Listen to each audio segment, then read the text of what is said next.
चलिए शीट निकालिए, coordinate geometry वाली शीट ले आइए, कोऑर्डिनेट ज्योमेट्री वाली शीट ले आइए, बच्चों को देना है। ये नया बैच स्टार्ट हुआ था, लेकिन बच्चे हमारे के यहाँ स्टार्टिंग से कई लोग नहीं होंगे, उनका छूट गया है, तो वो परेशान ना हो। यूट्यूब पे क्लास पढ़ी है कि नहीं इसकी, वहां से कवर कर लीजिए। हमने कल एक क्वेश्चन कराया था, ज्यादा नहीं समझाया था उसको। वो प्रश्न हमारा आज समझाया जा रहा है फिर से। 22 नंबर का क्वेश्चन है, दोबारा से देखिए। यस, इतने ही मंगवाया है आपने? क्या क्या शीट कल बटी थी? अरे बच्चों, कल तो कोऑर्डिनेट बटी थी, फिर आज क्यों मांग रहे हैं? कितने लोगों को चाहिए, हाथ उठाइए। अब नहीं मिल पाएगी, हो जाएगा इतने लोगों में। बच्चियों को दे दीजिए केवल, इनकी संख्या कम है ना, इनकी संख्या कम है। मत दीजिए किसी को। चलिए जाइए ऑफिस से परचेस करिए, ऑफिस से परचेस करिए। नए स्टूडेंट अगर जो है अपना आई कार्ड दिखाइए, वो ले लीजिए। क्या है? एडमिट कार्ड है तो दे दीजिए। जिन्होंने जो एग्जाम देने गए थे उनको दे दीजिए, और जो नए हैं उनको दे दीजिए। बाकी सब लोग ऑफिस से जाएं, परचेस करें। चलिए यही नियम है, एक दिन शीट बढ़ती है, हम तो कई दिन बांट दिए इस बार। सबको मिलेगी, परेशान ना हो। सबको मतलब उनको मिलेगी जिनका एनटीपीसी का पेपर था या जो न्यू स्टूडेंट है, उन्हीं को मिलेगी बस। आइए चलिए देखिए, नया एडमिशन है, मिल जाएगा, परेशान ना हो। हमें पढ़ाने दीजिए क्वेश्चन। चलिए देखिए, सर आएंगे, अनिल सर देंगे आप लोगों को। 22 नंबर का क्वेश्चन है। बात नहीं, फैन बंद करिए जरा। 5x + 7y = 35। फिर से बताने जा रहे हैं। 4x + 3y = 12 और x अक्ष से बने त्रिभुज का क्षेत्रफल आपको ज्ञात करना है। ध्यान दीजिएगा, फैन बंद करिए। अगर एक x अक्ष या y अक्ष की बात कर गया तो त्रिभुज का आधार यही माना जाएगा, x अक्ष या y अक्ष, जो भी बोलेगा। यहां हमारा त्रिभुज का आधार हो गया x अक्ष। तो एक रफ फिगर अगर बनाया जाए तो रफ फिगर मान लिया इस तरीके से बन गया। ये रफ फिगर है, पता नहीं सही है कि नहीं है, लेकिन ये एक रफ फिगर है। यहां से ये पता चल गया कि x अक्ष पे ही आधार आएगा। जब x अक्ष पे आधार आएगा तो हमको करना क्या है बताइए? हमें इन दोनों रेखाओं का x इंटरसेप्ट निकाल लेना है, और x इंटरसेप्ट यानी कि x अंतःखंड का अंतर ही हमारे त्रिभुज का आधार का काम करेगा। तो हमें निकालना है x अंतःखंड, तो बटा 35 और ये भी बटा में 35 हो गया। 5 7 से 35। यहां x इंटरसेप्ट कितना आ गया? 7। और इसको भी आप इंटरसेप्ट फॉर्म में चेंज करेंगे तो बाई 12 करेंगे। 4 3 जा 12। तो हमारे x इंटरसेप्ट दोनों ही लाइंस के फाइंड हो गए हैं। यहां x इंटरसेप्ट 7 है, यहां x इंटरसेप्ट क्या है? 3 है। तो बेटा ध्यान रखिएगा, ये पूरी डिस्टेंस 7 हो जाएगी और ये डिस्टेंस 3 हो जाएगी। 7 और 3 का अंतर क्या आया? 4 आया। यही हमारे त्रिभुज का आधार हो गया। आया समझ में? ऐसे ही निकलता है। अगर आधार x अक्ष है तो दोनों रेखाओं का x इंटरसेप्ट निकाल लेंगे और उनका अंतर ही त्रिभुज के आधार का काम करता है। सही है? तो त्रिभुज का आधार क्या हो गया? 7 - 3 यानी कि 4। अब सुनिए, त्रिभुज की ऊंचाई चाहिए, तभी तो हम त्रिभुज का क्षेत्रफल निकाल पाएंगे। आ रही है बात समझ में? तो ऊंचाई का काम कौन करेगा? ये शीर्ष है, सामने यहां लंब डालिए, यही ऊंचाई का काम करेगा। और ये h जो है, ये कैसे फाइंड होगा? इन दोनों रेखाओं का प्रतिच्छेद बिंदु x, y है अगर, तो x ये वाली डिस्टेंस होती है जो कि y अक्ष के लंबवत होती है, और y ये वाली डिस्टेंस होती है जो कि x अक्ष के लंबवत होती है। तो h बराबर क्या हो गया? y हो गया। तो अगर हम इन दोनों रेखाओं का प्रतिच्छेद बिंदु का y निकाल लेंगे, केवल क्या निकाल ले? दोनों रेखाओं के प्रतिच्छेद बिंदु का y, केवल ये निकाल ले हम। ध्यान दीजिएगा, दोनों रेखाओं के प्रतिच्छेद बिंदु का y निकाल ले तो हमारा क्या पता चल जाएगा बताइए, त्रिभुज की ऊंचाई। तो दोनों रेखाओं को हल करने पर, रेखाओं को हल करने पर क्या हो जाएगा, y बराबर 60/80/13 आ रहा है। तो त्रिभुज की ऊंचाई क्या हो गई, h बराबर 80/13 हो गई। हम x नहीं निकालेंगे, x निकालेंगे तो वो माइनस में आएगा, इसका मतलब फिगर इस तरह से बनेगा, फिगर ऐसे बनेगा। ये वाला पॉइंट यह ना हो कि यहां होगा, फिर भी हमको कोई फर्क नहीं पड़ने वाला है, ये हमारा रफ फिगर है, कोई ये नहीं कहेगा सर ये गलत है। ठीक है, गलत है तो है, हमको उससे कोई फर्क नहीं पड़ता, हम बिना फिगर बनाए भी आंसर दे सकते हैं। हमको केवल त्रिभुज का आधार चाहिए, जो कि कहां से मिलेगा, दोनों रेखाओं का एक्स इंटरसेप्ट का डिफरेंस ही त्रिभुज का आधार होगा।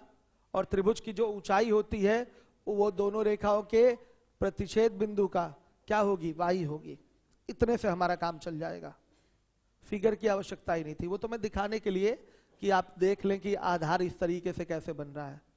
ये पॉइंट यहां ना हो कि यहां होगा, फिगर इस तरीके से है, जरूरत नहीं है ये सही फिगर बनाने की हमें। अब देखिए त्रिभुज का क्षेत्रफल क्या होगा, 1/2 आधार गुणे ऊंचाई, 1/2 बेस क्या है 4 और हाइट क्या है 80/13, ये आ जाएगा 160/13 यूनिट स्क्वायर, 160/13 यूनिट स्क्वायर।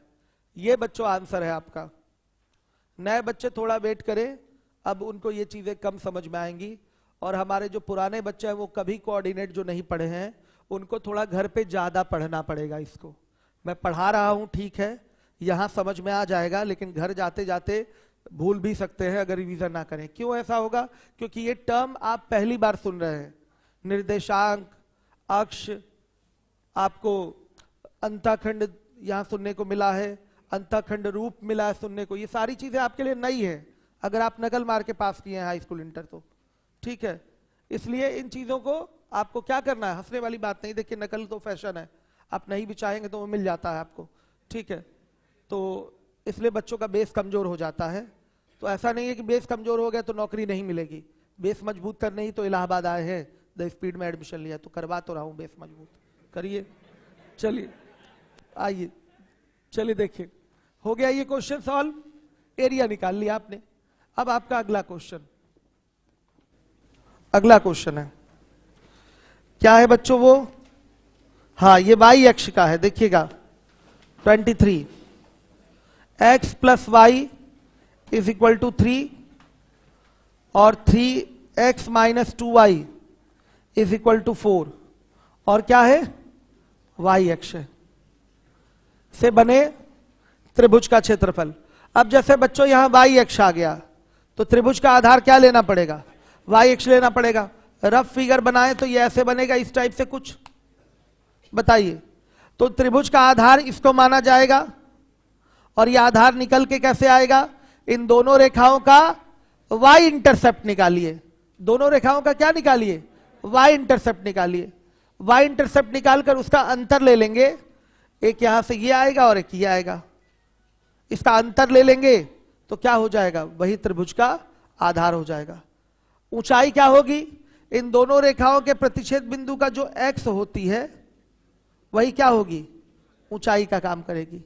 आ रहा है समझ में, ये देखिए प्रतिच्छेद बिंदु इसका ये हो गया, कोऑर्डिनेट आया x, y, तो x क्या होता है, y अक्ष के लंबवत दूरी होती है और आपका y क्या होता है, x अक्ष के लंबवत दूरी होती है। तो त्रिभुज की ऊंचाई ये नहीं होगी, ये होगी, क्योंकि आधार हम इसको ले रहे हैं, आधार हम इसको ले रहे हैं। तो ये यहां से लंब डालिए, यही ऊंचाई होगी। तो ये दूरी कितनी होगी, x के बराबर होगी कि नहीं, ये x अक्ष पे चली गई दूरी या y अक्ष की लंबवत दूरी ही तो है, तो यही तो x कहलाएगी और यही त्रिभुज की ऊंचाई होगी। तो लिखिएगा इसमें, यदि त्रिभुज का आधार y अक्ष है, यदि त्रिभुज का आधार y अक्ष है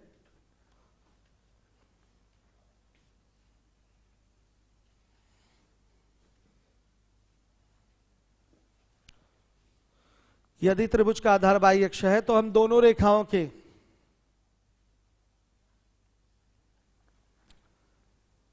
y इंटरसेप्ट को ज्ञात कर लेते हैं।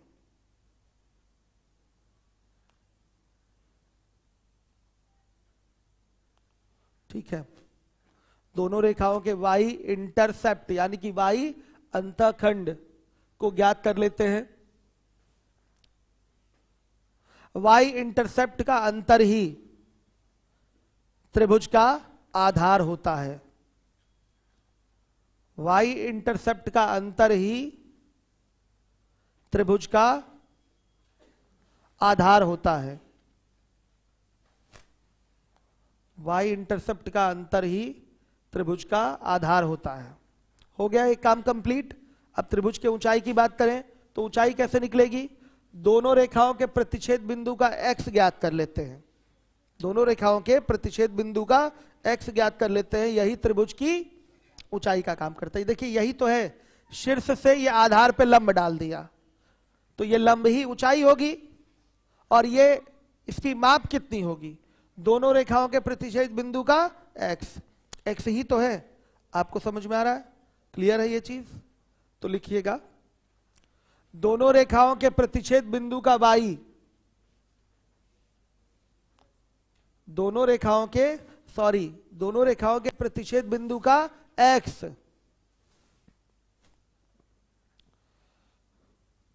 ऊंचाई का काम करता है। दोनों रेखाओं के प्रतिच्छेद बिंदु का x ऊंचाई का काम करता है। आइए इसको अंतःखंड रूप पे ले आए, by 3 by 3 by 3 by 4 by 4 by 4। अब देखिए यहां से तो साफ दिखाई दे रहा है y इंटरसेप्ट 3 है और यहां से y इंटरसेप्ट क्या हो रहा है? 2 आ गया, तो y इंटरसेप्ट वेरी गुड। क्यों -2 आ रहा है? क्यों -2 आ रहा है? पैटर्न यहां ऐसे बनना चाहिए, x by 4 by 3 plus y by -2 is equal to 1। ये रूप बनना चाहिए इस तरीके से, x by 4 by 3 plus plus यहां होना चाहिए, इंटरसेप्ट फॉर्म में यहां प्लस है, y बाई -2 लिख सकते हैं इसको, इज इक्वल टू क्या? 1 हो जाएगा। तो y इंटरसेप्ट क्या आ गया? -2 आ गया। तो त्रिभुज का आधार क्या होगा? आधार हो जाएगा 3 माइनस -2 हो जाएगा। कितना आया? 5 आया। चिन्ह सहित रख के आप इसका अंतर लेंगे, चिन्ह सहित इंटरसेप्ट लिया जाएगा और उसका अंतर लिया जाएगा। यानी कि एक इंटरसेप्ट प्लस में यानी कि ये ऊपर है और एक इंटरसेप्ट क्या है? नीचे है, इसलिए एक प्लस में आया है और एक माइनस में आया है। अब इनका अंतर बड़ा सा होगा कि नहीं? 3 ये 2 ये, 3 2 5, वही वहां पर दिखाया गया 5। अब देखिए दोनों रेखाओं को हल करने पर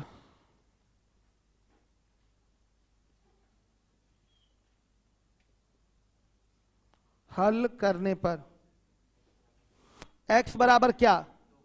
2 आया, x बराबर आ गया 2। यही त्रिभुज की क्या होगी? ऊंचाई। त्रिभुज की ऊंचाई बताइए। h बराबर कितना आया? 2। अब त्रिभुज का क्षेत्रफल चाहिए, 1/2 आधार गुणे ऊंचाई होता है, तो 1/2 5 इंटू हाइट क्या है? 2 है, तो कितना आ गया? 5 यूनिट स्क्वायर। यह आपका आंसर है, हर एक बच्चा समझे। ये 2 क्वेश्चन बहुत महत्वपूर्ण है। नॉर्मल वाला तो वो था, x अक्ष और y अक्ष 2 भुजाएं हो जाती थी तो वो बड़ा नॉर्मल रहता था। इसमें थोड़ा सा काम आपको करना है, देखना है कि आधार x अक्ष है कि y अक्ष है। अगर आधार x अक्ष रहेगा तो दोनों रेखाओं का x इंटरसेप्ट का अंतर आधार का काम करेगा, और अगर आधार y अक्ष है तो दोनों रेखाओं के y इंटरसेप्ट का अंतर किसका काम करेगा? आधार का काम करेगा। अगर आधार x अक्ष है तो ऊंचाई क्या होगी? दोनों रेखाओं के प्रतिच्छेद बिंदु का y, और अगर आधार y अक्ष है तो ऊंचाई क्या होगी? दोनों रेखाओं के प्रतिच्छेद बिंदु का x। इस तरीके से आप अपने क्वेश्चन को नॉर्मली सॉल्व कर लेंगे। आ गया समझ में? चलिए बच्चों, क्या फिगर के माध्यम से देखिए, ये एक्स अक्ष है, ठीक, ध्यान से देखिए, ये वाई अक्ष है, इसमें दो रेखाएं दी गई हैं और एक अक्ष दिया गया है, तीन रेखाओं से ही त्रिभुज का निर्माण होगा। तो अगर वाई अक्ष दे दिया है तो निश्चित रूप से जो त्रिभुज बनेगा वो इस मॉडल में बनेगा। यह भी हो सकता है कि ये इस मॉडल में बन जाए, पूरा ऊपर ही चला जाए, कुछ भी हो सकता है। यह भी हो सकता है कि ये पूरा नीचे बन जाए, यह भी हो सकता है कि ये ऐसे बन जाए, कुछ भी हो सकता है। क्यों, कौन बच्चा था जो कह रहा था फिगर समझा दीजिए? आप थे। फिगर तो कैसे भी बन सकता है, कुछ भी हो सकता है, बस आधार को क्या लेना है, वाई अक्ष लेना है। आपका देखिए, हमने इस तरीके का फिगर बना लिया। अब ऐसे हम देख भी रहे हैं, इस रेखा का वाई इंटरसेप्ट कितना आ रहा है? 3 आ रहा है, आ रहा है, यही तो वाई इंटरसेप्ट होता है। और इस रेखा का वाई इंटरसेप्ट -2 आ रहा है। तो आधार क्या हो गया त्रिभुज का? 3 ये 2 ये 5 नहीं हो जाएगा? आधार पूरा यहां से यहां तक होगा ना। तो वही तो मैंने कहा कि अंतर लीजिए इंटरसेप्ट का। तो 3 -2, यही तो अंतर होता है, बड़े में से छोटे को घटाया जाता है। तो अंतर कितना आ रहा है? 5 आ रहा है। तो त्रिभुज का आधार क्या हो गया? 5। अब ऊंचाई की बात करें, कुछ भी हो, चाहे कैसा भी हो, इंटरसेप्ट मिल गया, डिफरेंस ले लीजिए, वही आपका त्रिभुज का आधार होगा बिना प्रॉब्लम के। अब त्रिभुज के ऊंचाई की अगर हम बात करेंगे तो यहां से लंब डालिए, इस बिंदु से, ये क्या है? दोनों रेखाओं का प्रतिच्छेद बिंदु है। इसको शीर्ष बोलिए त्रिभुज का, सामने वाली भुजा यानी कि आधार पे लंब डालिए, यही ऊंचाई का काम करेगा। इसकी माप क्या होगी? इन दोनों रेखाओं के प्रतिच्छेद बिंदु का x, क्योंकि ये डिस्टेंस क्या होती है? x ही तो होती है, और ये डिस्टेंस क्या होती है? y। तो हमारा ऊंचाई तो ये है, तो इसकी वैल्यू क्या होगी? x होगी। आ गया समझ में? तो दोनों रेखाओं का प्रतिच्छेद बिंदु निकालेंगे हल करके, केवल उसमें x फाइंड करेंगे, वही आपके ऊंचाई का काम करेगा। फिगर क्लियर हो गया? आ रहा है सबको समझ में? कोई डाउट? कितने लोगों को नहीं समझ में आया ये हाथ उठाइएगा। जिनको भी नहीं आया, कितने लोगों को आ गया वो हाथ उठाए। जो रेगुलर है उनको तो आया होगा, ठीक है। चलिए लगाइए अगला क्वेश्चन। तेलियरगंज वाले, लीवोलन वाले और आप लोग, ये 3 जगह क्लास चल रही है, तेलियरगंज में, लीवोलन में और आपका यहां तो जान ही रहा है। चलिए करिए, हो गया, करिए जरा आप लोग देखें। हम समय दे रहा हूं मैं आपको 5 मिनट का, अगर लगा चुके हैं तो अगला क्वेश्चन ट्राई करिए। मैं 5 मिनट का पूरा समय दे रहा हूं आप लोगों को लगाने के लिए। अगला क्वेश्चन अलग पैटर्न पे है क्या? नहीं, सेम है, y = 0 यानी कि x अक्ष हो गया। अगला भी लगा लीजिए, 24, 25 दोनों लगा लीजिए, जिसके पास समय बच रहा है दोनों लगा ले। कुछ लोग लगा के पूरा बैठ गए हैं, बढ़िया है, वेरी गुड।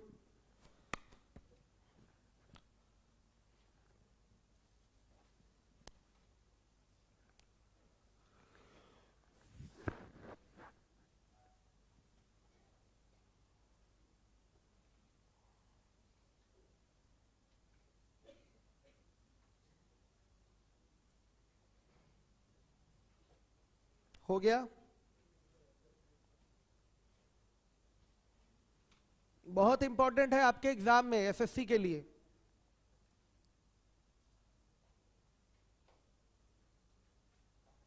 संडे को मैं तेलियरगंज में आऊंगा बच्चों से मिलने।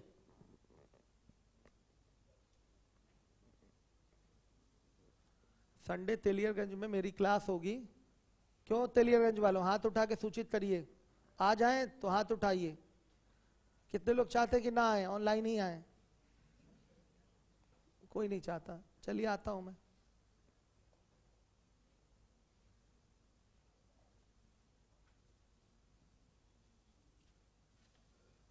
मेरे फाउंडेशन बैच में कितने तेलियरगंज वाले बच्चों ने एडमिशन भेजे थे, मतलब बच्चों को भेजा था?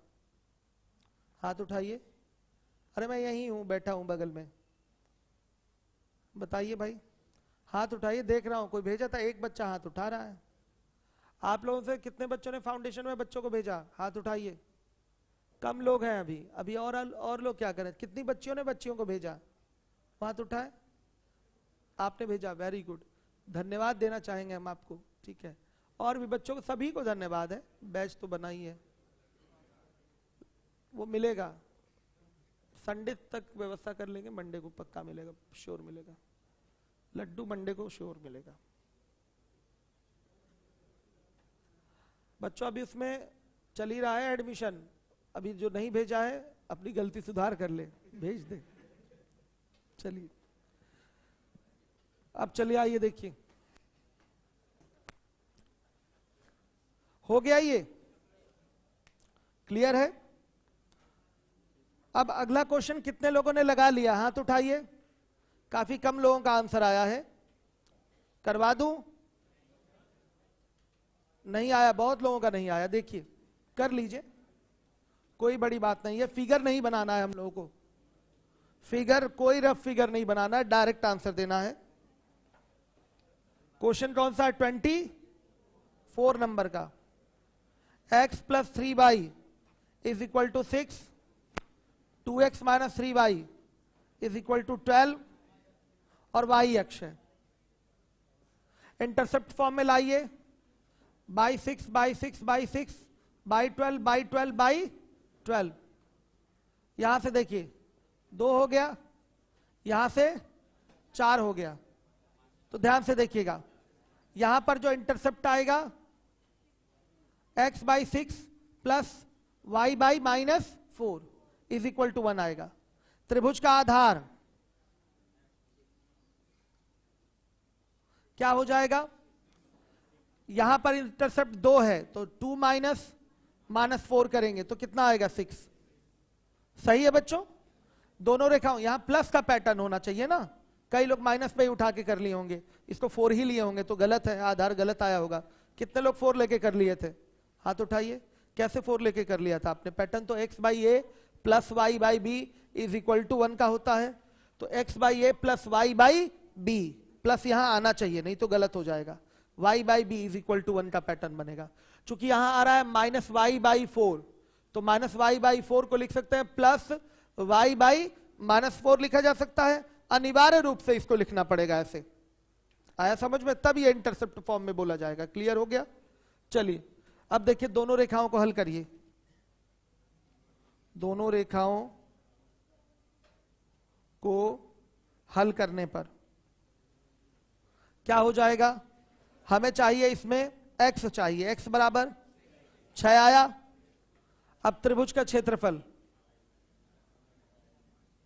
1/2, आधार कितना है? 6, गुणे ऊंचाई कितना है? 6, कितना आ गया? 18 यूनिट स्क्वायर। कितने लोगों का आंसर आया था? 18 यूनिट स्क्वायर। वेरी गुड, बहुत बढ़िया। यस, खड़े होइए। दोनों रेखाओं को हल नहीं करना आता क्या? सही बताइए। समीकरण बाबू हल करना है। मिटा दूं? ये स्टार्टिंग में ही मैंने पढ़ाया था, रेखाओं का हल क्या होता है? समीकरण हल करना। नॉर्मली आप इस समीकरण को हल करके x और y का मान बता सकते हैं क्या? 2x minus 3y is equal to 12। इसको हल कर सकते हैं? वही है जो तरीका आपको जानते हैं, वही रेखाओं को भी हल करने का तरीका है। जैसे अलजेब्रिकली सॉल्व करेंगे ना, इसको कटाकर, x कटाकर या y कटाकर या किसी का मान किसी में डालकर, तो वही तरीका यहां भी है। रेखाओं को हल करने का भी तरीका यही है। नॉर्मली पहले दिन ही मैंने बताया था, पहली क्लास में, रेखाओं का हल कैसे निकलता है या रेखाओं का प्रतिच्छेद बिंदु का निर्देशांक कैसे निकलता है। जैसे आप नॉर्मली अलजेब्रा के माध्यम से इसका हल करके x और y का मान निकालते हैं, वैसे ही निकलता है। बच्चे बात मत करिए, बात मत करिए, नहीं तो क्लास बंद करके यहीं बैठा दूंगा, ठीक है? शांतिपूर्वक बैठा दूंगा, फिर बैठे रहिएगा आधे घंटे। दांत दिखा रहे हैं आप? खड़े हो जाइए, खड़े होइए, खड़े होइए, अब दिखाइए। चलिए देखिए, देखिए बच्चों, क्लियर हो गया? ये आपकी समस्या दूर हो गई। अब अगले क्वेश्चन पे आते हैं। बहुत खुश था ये बालक। चलिए देखिए, अगला क्वेश्चन क्या है? ये भी हो जाएगा, घर से करके आएंगे। y बराबर 0 का मतलब क्या हो गया? x अक्ष। आइए कर देते हैं। 25, 3x minus y is equal to 3, x minus 2y is equal to -4, ऐसे लिखना जरूरी है, -4 ऐसे करके। और ये क्या है, y बराबर 0 से घिरे त्रिभुज का क्षेत्रफल, y बराबर 0 मतलब क्या हो गया, x अक्ष हो गया। y बराबर 0 का मतलब x अक्ष, और जब x अक्ष आधार बन रहा है तो हमको रेखाओं के किससे मतलब है, केवल x इंटरसेप्ट से मतलब है। तो बाई 3 करेंगे, -4 बाई -4 बाई -4 करेंगे, कोई टेंशन नहीं। यहां पर इंटरसेप्ट क्या आ गया, 3, यहां इंटरसेप्ट क्या आ गया, -4 आ गया, x इंटरसेप्ट। तो त्रिभुज का आधार क्या हो, क्या है, अच्छा ये कट गया, ठीक, एक आ रहा, सही कह रहे हैं, एक आ रहा, एक ही आ रहा है, ठीक। त्रिभुज का आधार 1 -4 यानी कि दोनों रेखाओं को हल करने पर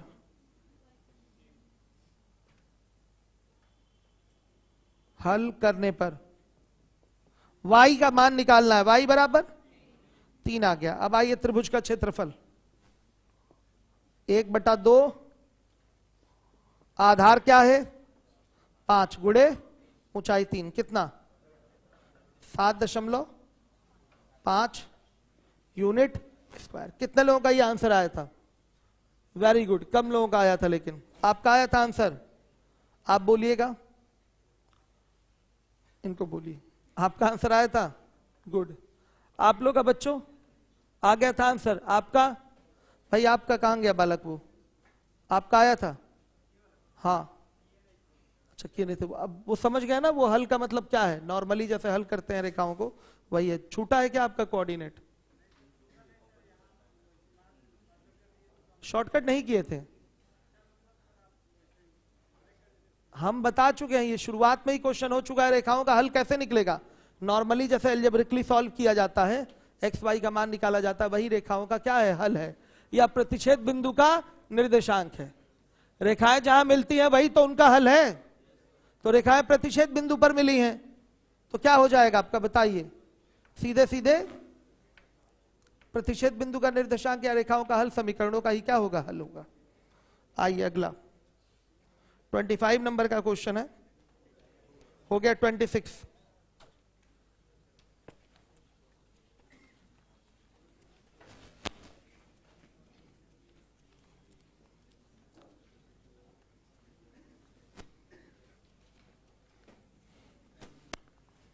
देखिएगा 26, एक्स अक्ष, वाई अक्ष 3x + 4y is equal to 12, 6x + 8y is equal to 60। इन सरल रेखाओं से बने ट्रेपेजियम का क्षेत्रफल आपको बताना है। रेखाएं कितनी हैं, 4 हैं, दो ये अक्ष हो गए, एक्स अक्ष वाई अक्ष, और ये 2 रेखाएं हो गई। ट्रेपेजियम का मतलब होता है समलंब चतुर्भुज। समलंब चतुर्भुज किसको कहते हैं, जिनकी 2 साइड पैरेलल होती है और 2 साइड नॉन पैरेलल होती है, कहलाता है समलंब चतुर्भुज। इंग्लिश में इसको बोलते हैं ट्रेपेजियम। ये फिगर है ट्रेपेजियम का। अगर इसका रफ डायग्राम की हम बात करेंगे तो 4 ही रेखाएं हैं हमारे पास, और ग्राफ पेपर पे प्लॉटिंग का यही तरीका होगा, बस ऐसे ही आ सकती हैं। ये दोनों रेखाएं क्या होंगी इस पे, पैरेलल। ये एक्स अक्ष हो गया और ये वाई अक्ष हो गया। तो यहां समलंब चतुर्भुज के फॉर्मूले का प्रयोग नहीं करना है, जो कि होता है 1/2 समांतर भुजाओं का योग गुणे उनके बीच की दूरी। ये मेंसुरेशन में यूज होगा, यहां इसका कोई प्रयोग नहीं है। ध्यान से देखिए, हमको इसी का एरिया चाहिए। ये 2 रेखाएं हो गई, ये और ये 2 रेखाएं हो गई। ये एक्स अक्ष वाला पार्ट हो गया और ये वाई अक्ष वाला पार्ट हो गया। ये 2 रेखाएं हमारी समांतर हैं और ये 2 रेखाएं हमारी असमांतर हैं। बन गया समलंब चतुर्भुज, बन गया ट्रेपेजियम। तो ट्रेपेजियम का एरिया का फॉर्मूला जो कि 1/2 sum of the parallel side into distance between them होता है, ये प्रयोग नहीं होगा। आप क्या करेंगे, बहुत ही साधारण ढंग से इसका एरिया निकाल लेंगे, सिंपल तरीके से।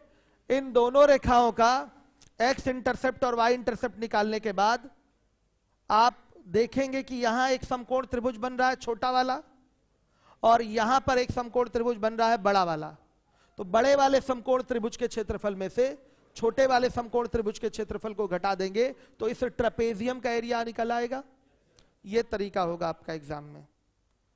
आया समझ में? याद आ रहा होगा हमने समकोण त्रिभुज का क्षेत्रफल निकालने का शॉर्टकट भी बताया, c² अपॉन में 2ab। आप उसका भी प्रयोग कर सकते हैं, लेकिन जरूरत नहीं है, हम नहीं करते, हम इंटरसेप्ट निकाल कर ही दिखाते हैं आपको। आप इसका एरिया निकालने के लिए c² अपॉन 2ab, इसका एरिया निकालने के लिए c² अपॉन 2ab का प्रयोग कर सकते हैं। दोनों को घटा देंगे तो आपका ट्रेपेजियम का एरिया आ जाएगा। लेकिन इस शॉर्टकट का हम प्रयोग नहीं करते, हम सीधे कहते हैं कि दोनों रेखाओं का, इन दोनों रेखाओं का आप x इंटरसेप्ट और y इंटरसेप्ट निकाल लीजिए, तो क्या यहां से छोटे समकोण त्रिभुज और बड़े समकोण त्रिभुज का क्षेत्रफल पता चल जाएगा?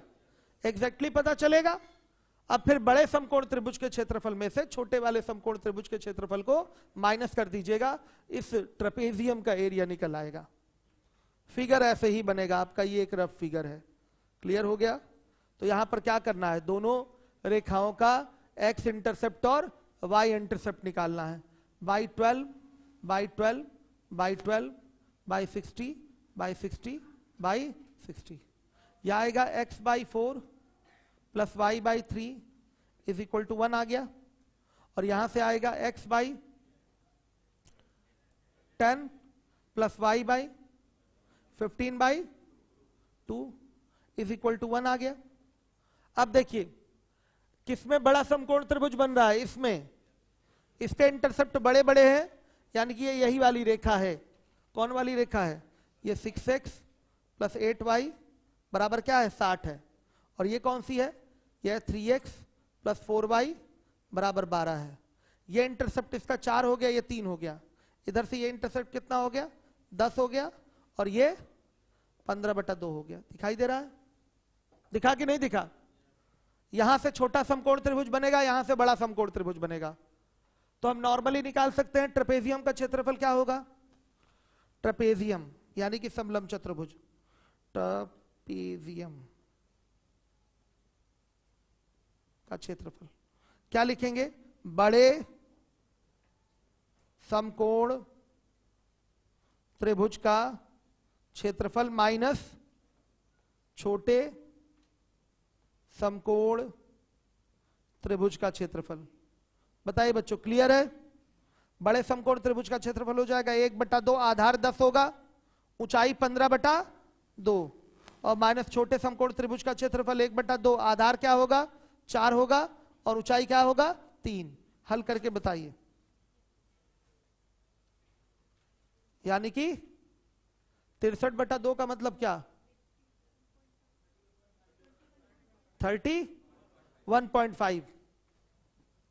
31.5 एग्जाम का पूछा हुआ सवाल है, यूनिट स्क्वायर। 31.5 यूनिट स्क्वायर, ये आपका आंसर है, नोट कर लीजिए। ट्रेपेजियम में 4 साइड्स चाहिए, तो 4 रेखाएं इसके लिए होनी चाहिए। तो 2 रेखाएं तो ये 2 अक्ष ही हो गई, x अक्ष और y अक्ष। बाकी ये 2 रेखाएं समांतर रेखाएं जो हैं वो हो गई। रफ फिगर इसका ऐसे बनेगा, ध्यान से देखिए। और ट्रेपेजियम यही है जो शेडेड है, ट्रेपेजियम यही है जो शेडेड है। इसी शेडेड पार्ट का आपको एरिया निकालना है। तो ट्रेपेजियम के एरिया का फॉर्मूला नहीं प्रयोग होगा, बहुत ही नॉर्मल ढंग से इजी वे में आप फाइंड कर सकते हैं ट्रेपेजियम का एरिया। दिखाई दे रहा है आपको? बहुत इजी वे में निकल जाएगा।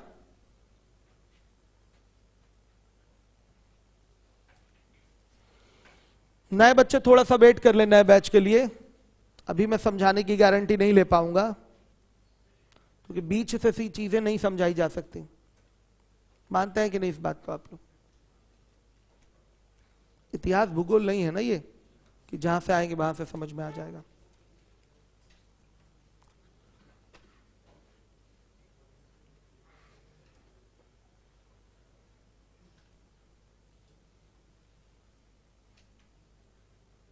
बच्चों क्लियर हुआ? दोनों रेखाओं का x इंटरसेप्ट और y इंटरसेप्ट आप जैसे ही निकालेंगे क्या हो जाएगा? दोनों त्रिभुज छोटे और बड़े समकोण त्रिभुज दिखाई दे रहे हैं, इन दोनों का एरिया आ जाएगा।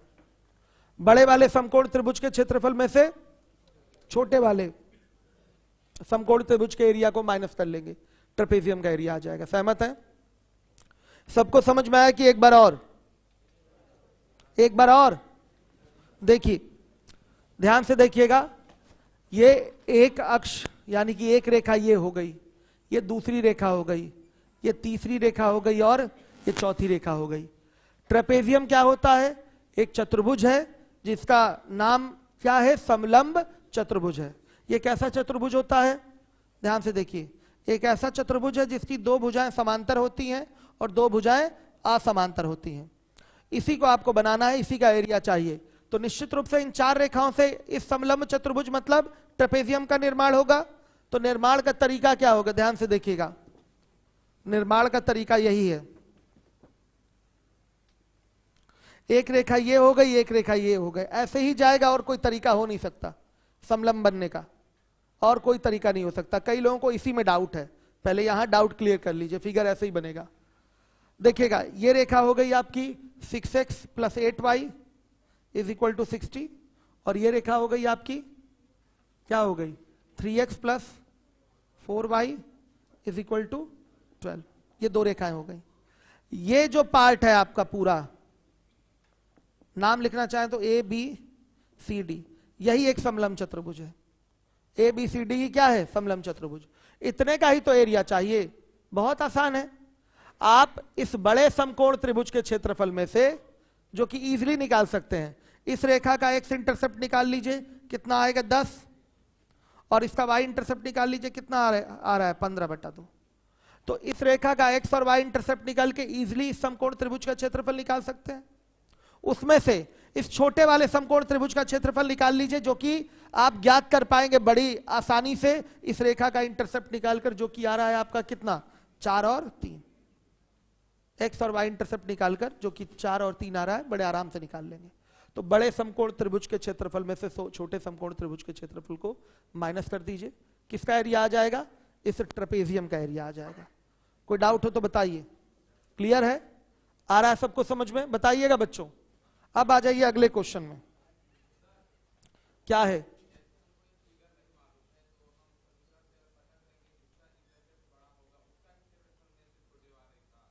हाँ, उसी में से छोटे वाले का घटाएंगे। लेकिन एकदम फिगर दिमाग में आपके होना चाहिए कि बनता कैसे है।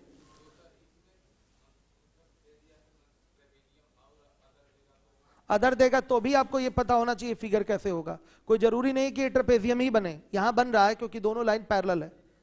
चतुर्भुज भी बन सकता है, ऐसे भी हो सकता है। फिगर तो दिमाग में होना चाहिए कि एक्स अक्ष और वाई अक्ष का यही यूज है। ये हो गया, ऐसे भी हो सकता है। ये अब समलंब चतुर्भुज नहीं है, इसका एरिया निकालना है। तो इसका भी तरीका वही है, बड़े समकोण के एरिया में से छोटे समकोण के एरिया को माइनस कर दीजिए। तो आपको फिगर तो दिमाग में होना ही चाहिए कि ऐसे ही फिगर बनता है, एक्स अक्ष और वाई अक्ष का इसी तरीके से यूज होगा। तो ये आपको आना चाहिए। ये दिमाग में नहीं रहेगा, इसका मतलब क्वेश्चन का कॉन्सेप्ट क्लियर नहीं हो पा रहा है आपको। फिगर क्लियर रहेगा तभी तो आप समकोण में से माइनस करेंगे। क्या है? हाँ, देखिए, कोई भी सवाल देगा तो ऐसा फिगर बनने के लिए देगा। अब क्या निर्देशांक कम ज्यादा हो जाए तो पता चला ये इधर चला गया, ये लिया आपने और ये इसी में इस तरह से आ गया, बताइए। तो अब हम क्या करेंगे? ये तो त्रिभुज ही बन रहा है ना केवल। क्वेश्चन ऐसा देगा जिससे आपके चतुर्भुज का निर्माण हो। हम अपने मन से नहीं कह सकते कि इसका पॉइंट यहां कम हो जाए, यहां ज्यादा हो जाए। भाई जो भी पॉइंट हमारे निकल के आएंगे, चतुर्भुज का निर्माण वहां से होगा, क्वाड्रिलेटरल बनेगा। ऐसा क्वेश्चन हमारे पास आएगा। समझ में आया? अपने मन से कम ज्यादा नहीं हो जाएगा। सवाल बना है, हल करने के लिए बना है। ठीक है, आएगा। अगला क्वेश्चन करिए। कौन सा क्वेश्चन है बच्चों? 27 है ना? निर्देशांक अक्षों मतलब एक्स अक्ष और वाई अक्ष की बात कर रहा है। निर्देशांक अक्षों और रेखा दी गई है x + 2y - 4 = 0 और 2x + 4y - 12 = 0 द्वारा बने ट्रेपेजियम का क्षेत्रफल ज्ञात कीजिए। यही क्वेश्चन है आपका। आइए चलिए देखिएगा।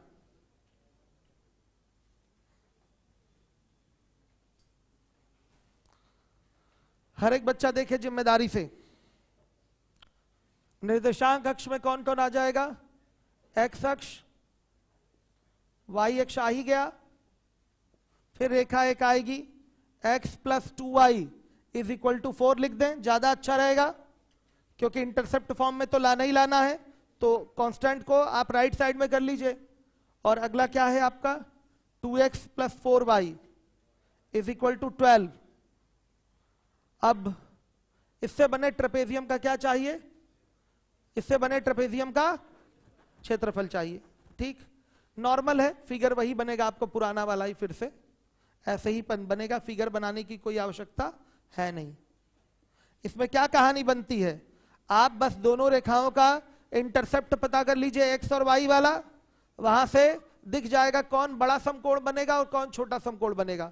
तो बड़े वाले समकोण त्रिभुज में से छोटे वाले समकोण त्रिभुज के एरिया को माइनस कर लीजिए। बच्चियां बताइएगा क्लियर हो रहा है, आ रहा है सबको समझ में, क्लियर है ना ये चीज। चलिए देखिए, तो बच्चों intercept by 4 by 4 by 4 by 12 by 12 by 12 कितना है 4 4 सॉरी 4 कहां से 2 हो जाएगा ना, और ये छोड़िए उसको 6 3 हो गया। ट्रेपेजियम का क्षेत्रफल हम इसको बहुत ज्यादा व्यवस्थित नहीं किए हैं, हमको तो इंटरसेप्ट से केवल मतलब है ना, हम पूरा व्यवस्थित क्यों करें, इंटरसेप्ट से ही मतलब है। तो क्या होगा, कौन छोटा होगा, ये छोटा और ये बड़ा। 1/2 गुणे 6 गुणे 3 माइनस 1/2 गुणे 2 गुणे 4 या 4 गुणे 2 कुछ भी लिखिए, 4 गुणे 2 कितना 5 यूनिट स्क्वायर। कितने लोग का आंसर आया था, हाथ उठाइए, वेरी गुड, बहुत बढ़िया। एक सवाल और है, ये ट्रेपेजियम नहीं केवल क्वाड्रिलेटरल है, तो भी सेम तरीके से होगा, सेम टू सेम मेथड है, भले वो ट्रेपेजियम नहीं है क्वाड्रिलेटरल है तो भी क्वाड्रिलेटरल, ट्रेपेजियम भी तो क्वाड्रिलेटरल ही होता है, क्यों बच्चों, तो तरीका सेम होगा। करिए, हो गया, कितना आ रहा है 22 यूनिट स्क्वायर।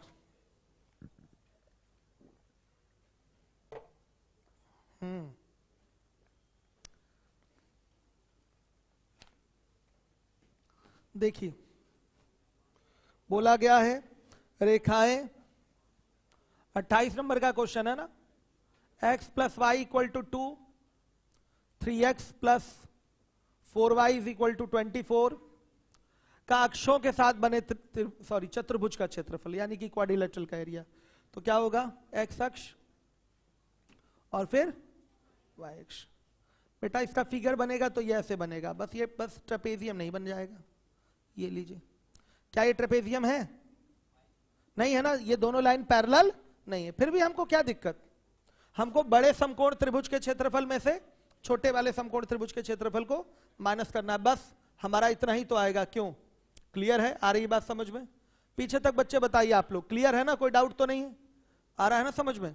चलिए देखिएगा ध्यान से, इंटरसेप्ट निकालिए इसका by 2 by 2 by 2 by 24 by 24 by 24, साफ दिखाई दे रहा, 3 8 जा 24, 4 6 जा 24, सही है बच्चों। अब क्या हो जाएगा, यहां पर हमें चाहिए चतुर्भुज का क्षेत्रफल, चतुर्भुज का क्षेत्रफल क्या हो जाता है, बड़े वाले का समकोण त्रिभुज का एरिया 1/2 गुणे 8 गुणे 6 होगा और माइनस 1/2 गुणे 2 गुणे 2 होगा, कितना 22 यूनिट स्क्वायर। ये आंसर है आपका। ये सब पेपर में क्वेश्चन आपके आएंगे, याद रखिएगा, पूछे जाएंगे। बच्चों मेरा फाउंडेशन बैच चल रहा है, आपसे सहयोग की उम्मीद है। जो आपके आस पड़ोस बच्चे दिखते हैं कहीं दूसरी जगह ना जा पाए, यहां भेजिए उनको, ठीक है। क्या हो गया, अरे कहीं ना कहीं तो जाना है उनको पढ़ने, यहीं क्यों नहीं, ठीक है, जबकि सब कुछ बेहतर चल रहा है। और क्या है, आप लोगों के लिए डिस्काउंट, जैसे 14,000 फीस है तो 2,000 यहाँ के बच्चे रेफरेंस लगता है तो 2,000 डिस्काउंट मिल जाता है, बाकी बाहरी बच्चों का 14,000 ही होता है। क्या है, अब इससे ज्यादा नहीं, साल भर पढ़ाना है बच्चों को बैठा के 4 घंटे। फाउंडेशन ऐसा थोड़ी है कि 4 महीने में खत्म हो रहा है, साल भर पढ़ाना है, पूरा पूरा सारे चारों सब्जेक्ट पढ़ाने हैं। और चूंकि स्वयं मैं उपस्थित हूँ उसमें, तो फीस कम कर दिया जाएगा तो फिर समस्या हो जाएगी ना बच्चों, वैल्यू नहीं रह जाएगी। बच्चे ये भी तो मिलाते हैं कि फीस किस में ज्यादा है, मतलब इसमें फीस ज्यादा है यानी कि यहाँ अच्छा बढ़िया पढ़ाई होता होगा, तो इसलिए मिलाना पड़ता है। चलिए देखिए आगे देखिए, अब इसके बाद हो गया ये, अगले क्वेश्चन में आइए। तो आप लोग का टारगेट होना चाहिए कि आपके आस पड़ोस का कोई बच्चा कहीं दूसरी जगह ना आए, आपके ही संस्थान में आए। 29 है ना। अब इसके लिए आप सीख लीजिए। पहले देखिए, एक त्रिभुज है, नाम है इसका एबीसी। 3 शीर्ष कहलाएंगे इसके। शीर्ष कौन से हैं? ए है, बी है, सी है। शीर्ष की इंग्लिश होती है वर्टेक्स। वर्टेक्स, ठीक है। 3 वर्टेक्स हैं आपके, या प्लूरल बोलेंगे तो 3 वर्टिसेस हैं इसके। आया समझ में? वो ए है, बी है और सी है। इन तीनों शीर्षों के निर्देशांक क्रमशः x1, y1, x2, y2 और x3, y3 है। निर्देशांक दे रखा है। तो इस त्रिभुज का क्षेत्रफल आपसे पूछा गया है। तो फॉर्मूला किसको याद है त्रिभुज के क्षेत्रफल का? काफी सारे बच्चों को याद है त्रिभुज के क्षेत्रफल का। तो एक शॉर्टकट बचपन में हम लोग को पढ़ाया जाता था याद करने के लिए, 123, 231, 312 का। ये शॉर्टकट हम लोग को बचपन में पढ़ाया गया है। याद आए तो इसके माध्यम से हम लोग को बहुत तेजी से चीजें याद रहती हैं। ये x वाला पार्ट होता है, ध्यान से देखिएगा, और ये क्या है? y वाला पार्ट है। आ रहा है समझ में? ये x वाला पार्ट रहेगा और ये y वाला पार्ट रहेगा। ठीक, तो देखिए त्रिभुज का क्षेत्रफल का फॉर्मूला क्या बनेगा? 1/2 बताइएगा, ब्रैकेट में बताइए क्या? x1 ब्रैकेट में y2 माइनस y3, फिर प्लस हो गया ना 123। देखिए हो गया 123। x1 ब्रैकेट में y2 माइनस y3, सही हो गया 123। फिर उसके बाद 231 पे आएंगे। तो 231 का मतलब x2 ब्रैकेट में y3 माइनस y1, ठीक, प्लस अब 312 पे आएंगे। 312 का मतलब x3 ब्रैकेट में y1 minus y2 bracket close. ये हो गया 123, ये हो गया 231 और ये हो गया 312। देख लीजिए, इसी पैटर्न का यूज करिए, रटने में असुविधा नहीं होगी, तेजी से दिमाग में ही आपके बना रहेगा। अगर कहीं नेगेटिव आ रहा है एरिया तो उसको हमेशा क्या कंसीडर किया जाएगा? पॉजिटिव कंसीडर किया जाएगा, क्योंकि एरिया नेगेटिव नहीं होता। अगर आ रहा है तो उसको पॉजिटिव कंसीडर करेंगे। तो मॉड भी कहीं कहीं लगा के लिखा रहता है कि अगर नेगेटिव आ रहा हो तो अपने आप क्या हो जाए? पॉजिटिव हो जाए। ठीक है, चलिए सुनिए, देखिए एक त्रिभुज है एबीसी। एबीसी के ये 3 शीर्ष हैं, ए, बी एंड सी।